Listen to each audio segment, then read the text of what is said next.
As Lama Yeshe says, we create negativity with our mind. We create positivity as an antidote with our mind. It's our mind that does the work with sincerity and determination.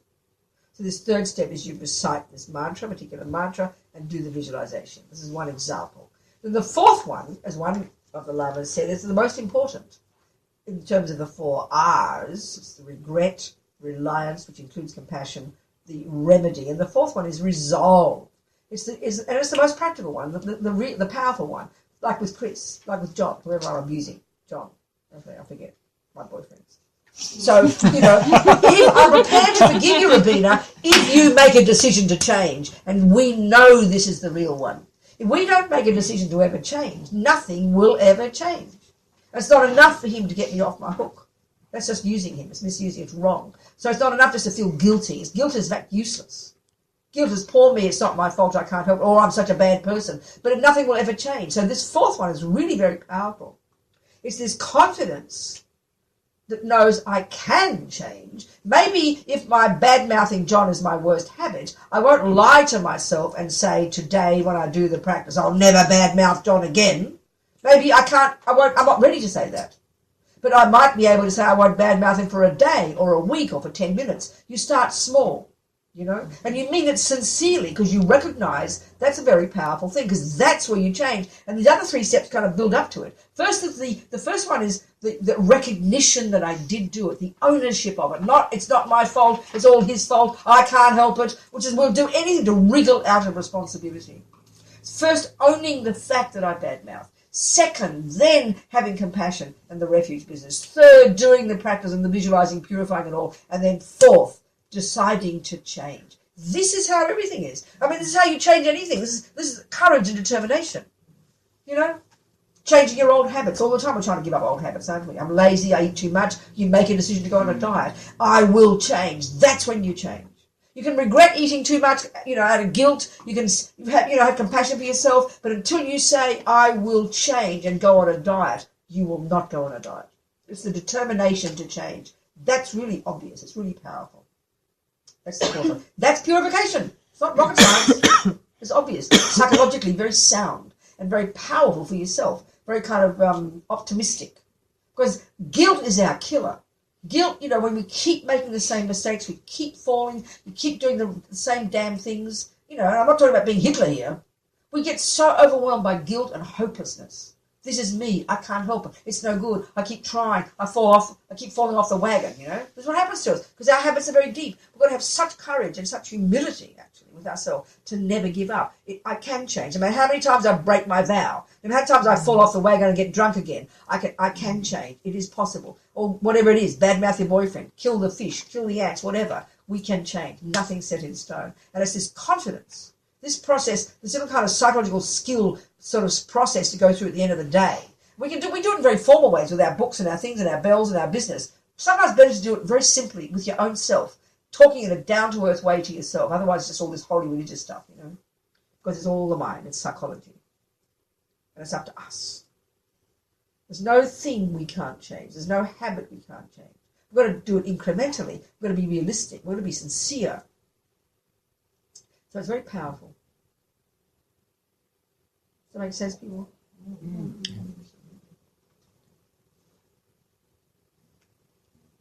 It's up to us, you see. We're the ones who create a reality, and we're the ones who purify.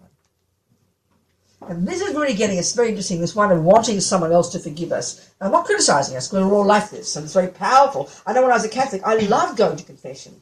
I loved going to confession, because I wanted to be relieved of the burden. And that's nothing wrong with that. It is wonderful if John does forgive me. It's very powerful, especially if you have a terrible lot of guilt. And he says, it's all right, Rabina, I do love you. I see your good qualities as well. We need that support. But until I say I will change, nothing will happen.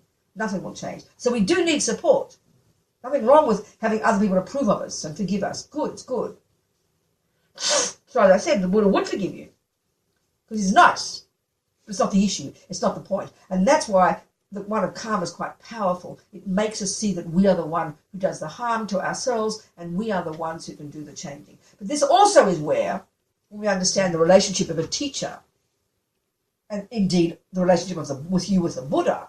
we do need support. We're human beings. We've got a human heart, you know. We need someone to be there as an example for us, which is really the function of a teacher, whom you see as the Buddha.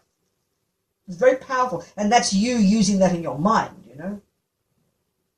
You might have the teacher in human form in front of you, but you're using, in our practices, in the visualizations we'll do with Tara, we're visualizing that Buddha as a manifestation of our own particular personal teacher. It makes it very personal.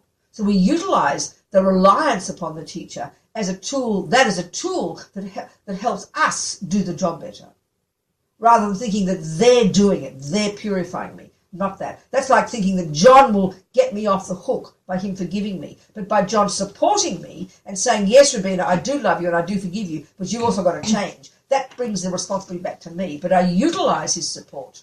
That's a bit like the same as utilizing the Buddha to support you. I don't know if you understand what I'm saying. And this is where in the Buddhist practices, certainly Tibetan Buddhists, the devotion in the teacher as the Buddha plays a very powerful role. And again, it's common sense. It's not some weird holy thing. That's why if you read all the traditional Indian literature, Tibetan literature, you know, it's hard to comprehend it.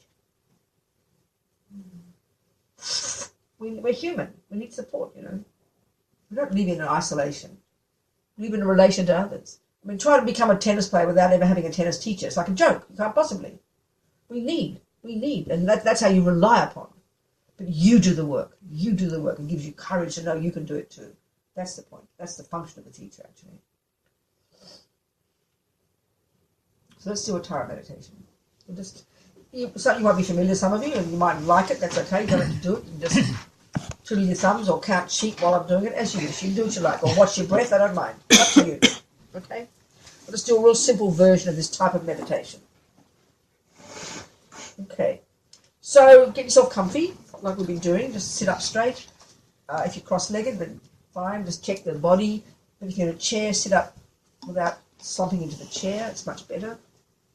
Sit up straight, your hands in the meditation mudra or gesture, like this if you like.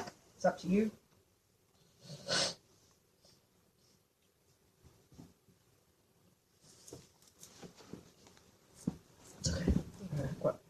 Okay. And back straight, head slightly forward, chin tucked in. And just relax, you know, and try and, well, don't relax so much that you go to sleep. Well, you can go to sleep if you like. It makes you feel better. That's all right. Don't worry about it. But, you know, see if you can just follow through with this thinking that we're doing. Because remember, it's about the mind, what we think. We're visualizing, we're imagining. Visualizing just means imagining. Sometimes it can be more vivid than others, but don't worry about it. Just think it. And then I'll explain later. We'll talk about it afterwards. So we just imagine in front of us the embodiment of enlightenment, the embodiment of perfected mind.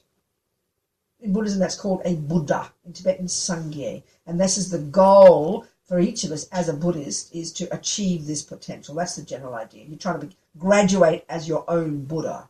So all the approaches we've talked about so far, more the incremental ones of refraining from negative, not doing the harming, purifying, all this business, working on your mind, being your own therapist, all that's part of the earlier stages of practice. Well, it's all the way through. But this is from the more advanced level, and it's also one of the many type of techniques that we can add into our little kind of toolkit, you know. So what we're imagining here is these qualities of enlightenment manifesting in front of us in this female form. So, you know, it's got particular meaning. Buddhas can be male or female, doesn't matter. And this is from the, as I said, from the Vajrayana Buddhist approach, and all these different images of the Buddha are just different manifestations of different psychological qualities. That's really what the meaning is. You know, some represent compassion, some represent wisdom, some represent, you know, all kinds of different psychological qualities. But Tara in particular, as I said before, is the manifestation of like this capacity to, this kind of action energy, the ability to act. We've got to have compassion, which is the wish to help. We've got to have the wisdom to know how to help others. We've got to have the ability to do it. And she very much represents that. So think in ordinary daily life, you've got to have compassion, you've got to have empathy, you've got to have wisdom. But we need action ability, the ability to act it all out, to put it into practice, to cut through the obstacles, to be successful, to make things happen, to be courageous. She represents this energy, you know. We all need this badly. It's often depicted in this form, and this is depicted in a female aspect. So you're not familiar with the form, don't even worry about it. But if you are, just get a feeling of this light body. She's got not like a substantial body. She's sitting in the sky on a lotus. Imagine this, on a multicolored lotus. Just imagine, do your best. Her left leg is drawn in, like as if she's sitting in meditation, but her right leg is out, relaxing in this relaxed pose, which shows her action energy. She's not in a meditative posture. She's ready to hop up to benefit sentient beings. And she's sitting on a multicolored lotus, and then her right foot is resting lightly on another little baby multicolored lotus. Just imagine this. And she's in what they call the bodhisattva aspect. And all this stuff comes from India, from centuries ago. And it's the form of what the royal aspect, they say, very gorgeous looking, with just sort of silken clothing on the lower part of her body, like rainbow type silks. You see it in the pictures, And her upper part is usually very gorgeous looking. She's like gorgeous, and she's naked, really. She's got these gorgeous breasts, so very beautiful, like you see in the statue in the book there. And her face is very radiant and very blissful, very beautiful. She's decorated in like the royal style with jewelry in her ears and her wrists, her upper arms, and like a tiara type crown on her head, her ankles.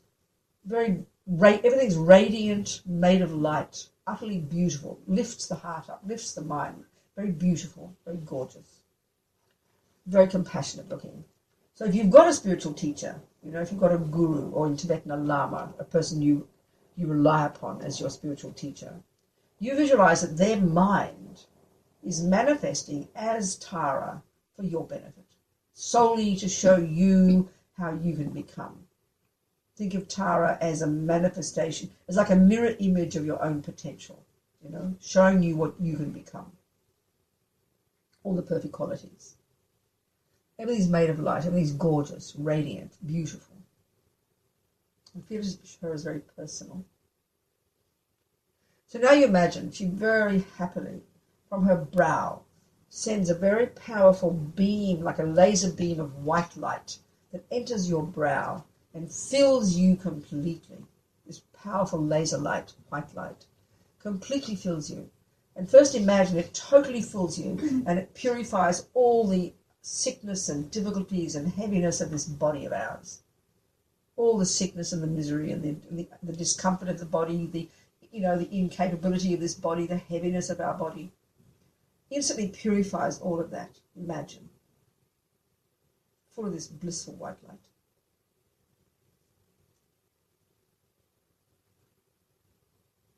I'm sorry I didn't even complete what she looked like. I'm so sorry. Go back a bit. Forgive me. I rushed ahead too quickly. So her right hand, please forgive me, her right hand, just imagine now, is sitting on her right knee with her palm up. And in these visualizations, in these depictions of these different Buddhas, each thing that they're doing and each thing they hold, it has kind of meaning, it's like a visual language. So right hand in this mudra or gesture, her hand, the palm upwards, in this gesture or mudra of kind of generosity, of giving kind of realizations, giving. And her ring finger and thumb are holding the stem of a blue upala flower that blooms at her right ear. Just kind of imagine this, Everything's radiant, light, beautiful. Her left hand is at her heart, and the fingers pointing up, in the mudra, as they call, I think of the three jewels. Always forget. Never mind. Her fingers are pointing up, and her thumb and her ring finger are also holding the stem of a blue upala flower that blooms at her left ear. And like I said, she's sitting kind of left leg drawn in, this multicolored silken clothing, the upper part of her body made into little shawls and things. You see it in the picture. Really beautiful, radiant, gorgeous looking, in the prime of her youth. Her face so full of compassion. Infinite wisdom, infinite compassion, infinite power, showing us what we can become. So now the white light again, visualizing from her brow this powerful beam of laser light that enters our brow, totally having purified all the heaviness and sickness of our body. Just imagine that again. Relieved of all the pain, all the sickness, all the dramas, full of this white light.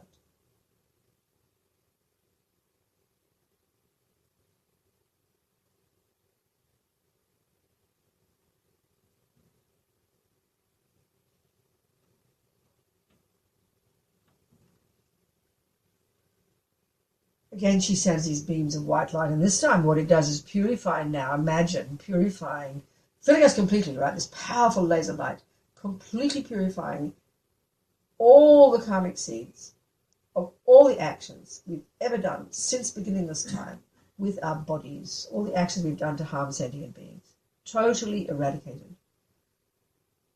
All these seeds totally annihilated of all the actions we've ever done with our body to harm sentient beings since beginning this time, full of this radiant white light.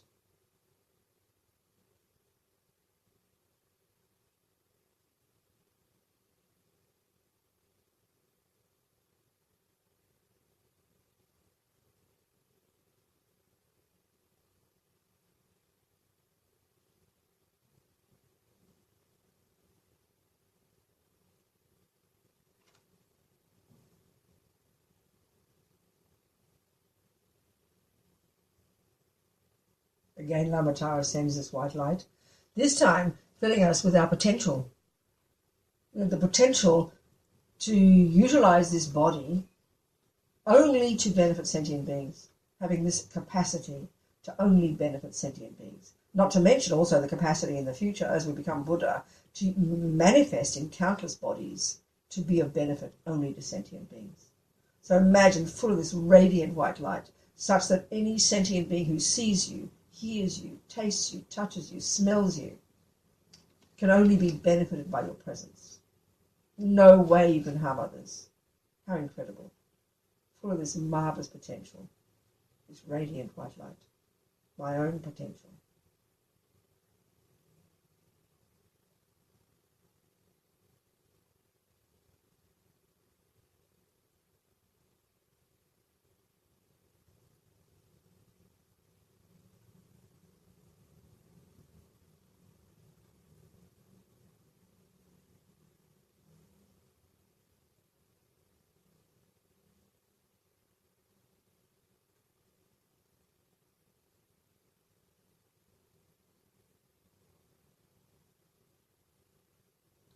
Now, Buddha Tara very compassionately says from her throat chakra, the throat, radiant, powerful laser beams of red light that penetrate our throat and instantly fill us with this marvelous red light. This time, purifying all the nonsense of our speech, all the harsh speech, the bad-mouthing behind backs, the rabbiting on about nothing, all this, even the lying, we mightn't even be lying, but all the speculating, thinking we say speaking the truth, but we're not. Completely confusing sentient beings, All this ridiculous speech since beginningless time, which of course is the main thing of humans. Humans, we're very good at speech.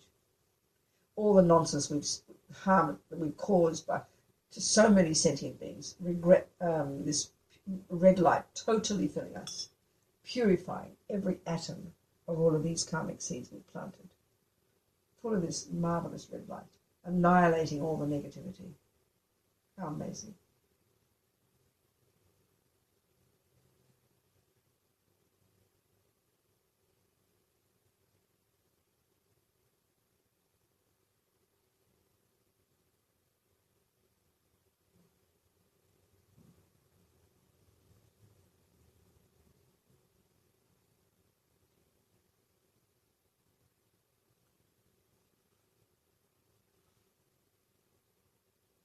And again, she sends very compassionately these red beams of light into our throat, fill us completely, and this time filling us with our potential, the perfection of all the goodness, such that every sound we utter, even saying good morning, even our laugh, will benefit whoever hears us, all the animals, all the creatures, all the ants, all the birds, all the humans. This marvelous potential to have perfect, appropriate, wise, compassionate, beneficial speech. They talk about the power of speech. And we all need this badly. We all have jobs where we use speech, We want people to hear our speech. We want to have our words to be taken seriously. So by purifying our ridiculous, negative, uncontrolled speech, we will develop the power of speech. This is the greatest gift of the Buddha. This is our most marvelous potential. This is how we can really help others. So imagine full of this power of speech, this capacity of the words we say to benefit whoever hears us. full of this marvellous red light, our own potential.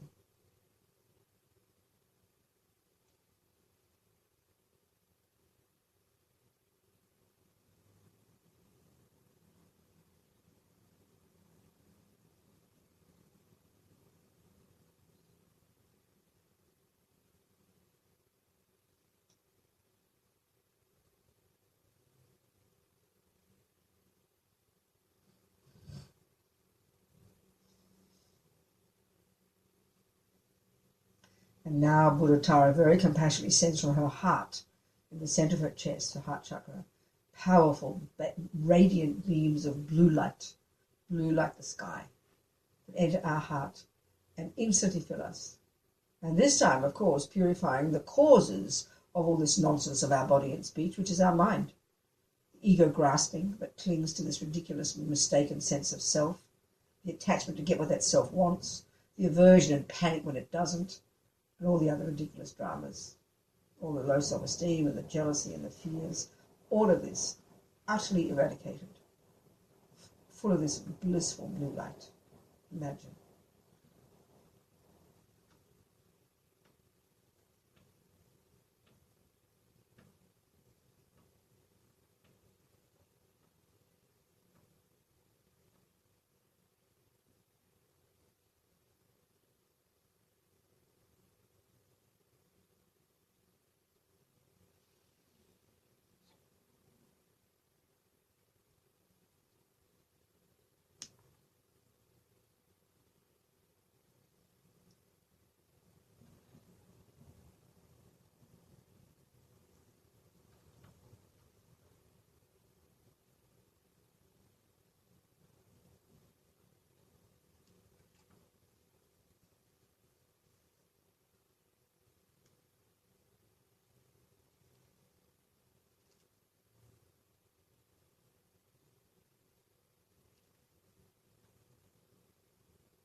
Again, Buddha Tara so compassionately sends these beams of blue light from her heart that enter into ours and fill us completely, and this time filling us with what else?